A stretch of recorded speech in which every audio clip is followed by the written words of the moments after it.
We all know that smoking is a health hazard.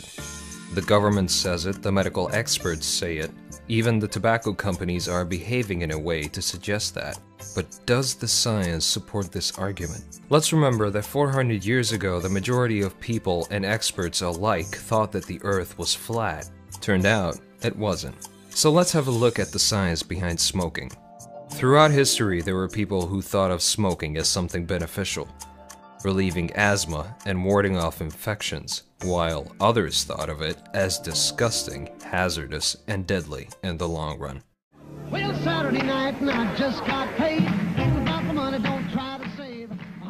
These opinions for or against were not supported by much evidence either way until medical scientists first attempted to study this question in 1950. That year, Richard Dahl and Bradford Hill published a paper in which they showed that smokers seemed more likely to develop lung cancer. This was the start of the anti-smoking movement. But shortly after the publication, an astute statistician, Sir Ronald Fisher, noticed a strange anomaly in the results of that study. They had asked their subjects whether or not they inhaled the smoke of their cigarettes. Fisher showed that men who inhaled cigarette smoke were less likely to develop lung cancer than those who did not. As Fisher said, even equality would be a fair knockout for the theory that smoking causes lung cancer. In 1968, another study, the Whitehall study, was undertaken with the participation of 1,400 smoking British civil servants who were divided into two similar groups. One was encouraged and counseled to quit, the other was left on their own. Both groups were followed for 10 years, and the results were surprising. The group that quit showed no improvement of life expectancy, nor any change in frequency of death from cancer or heart attacks, with one exception. Certain cancers were more than twice as common compared to the quit group. The study was extended to 20 years of follow-up with the same results. This type of study is called a randomized controlled intervention trial, and is the gold standard to compare a new treatment to another one, or no treatment at all. It avoids bias built into observational studies like Dahl and Hill's of subjects who choose themselves whether to stop or continue smoking. A further 6 more of this type of trial were conducted with a combined follow-up of close to 800,000 subject years, all with the same results. No association between smoking and life expectancy, deaths from cancer, or deaths from any other cause. The medical literature has shown us that smoking doesn't seem to be associated with premature death. But are there any potential health benefits to smoking? In fact, the list is quite long. There is good evidence suggesting that smoking lowers the risk of Parkinson's disease and Alzheimer's up to 60%. Contrary to pictures on your cigarette box, smokers are much less likely to develop severe gum disease.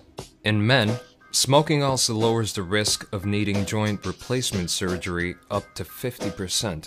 Also, nicotine has been found to stop the growth of tuberculosis in laboratory tests, even when used in small quantities, according to Saleh Nazer, an associate professor of microbiology and molecular biology at UCF, and seems to work better than about 10 other substances also tested.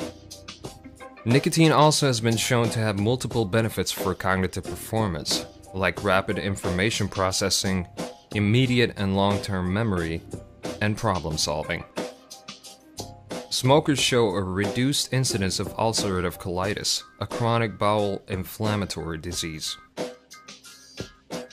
Why is there a difference between studies done in the 1960s through the 1980s which showed that smoking doesn't increase risk of disease and recent studies that show the opposite?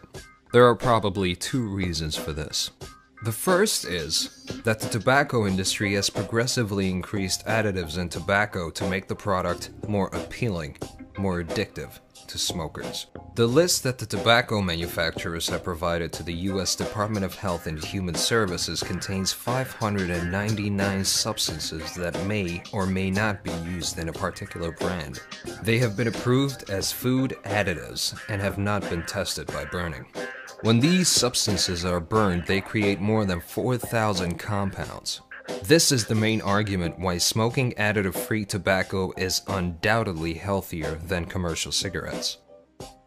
The other reason is that research into smoking hazards are mainly sponsored by the pharmaceutical industry, selling nicotine replacement therapies and drugs to facilitate smoking cessation. And the one who pays also calls the shots. By the way, these therapies have not been shown to increase rates of smoking cessation in independent research, but it still is a billion-dollar industry.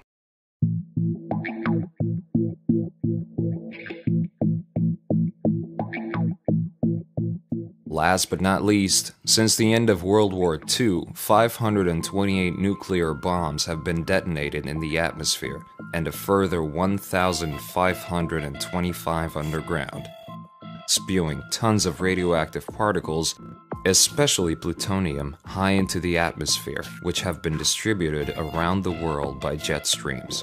Ingestion or inhalation of such particles increase the risk of cancer massively, and there is enough plutonium in the atmosphere to kill every human being several times over. A cover-up for cancer caused by other factors that were introduced by our modern society since the anti-smoking propaganda was set into motion?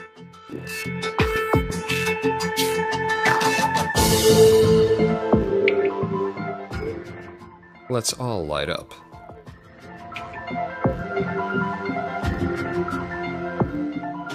In summary, there is little scientific evidence that smoking additive-free tobacco is the health hazard that mainstream medicine is trying to paint it to be. In fact, it may even be beneficial. I hope that this short video has answered a few questions. Please feel free to distribute it in any way you like. If you like this video, please share.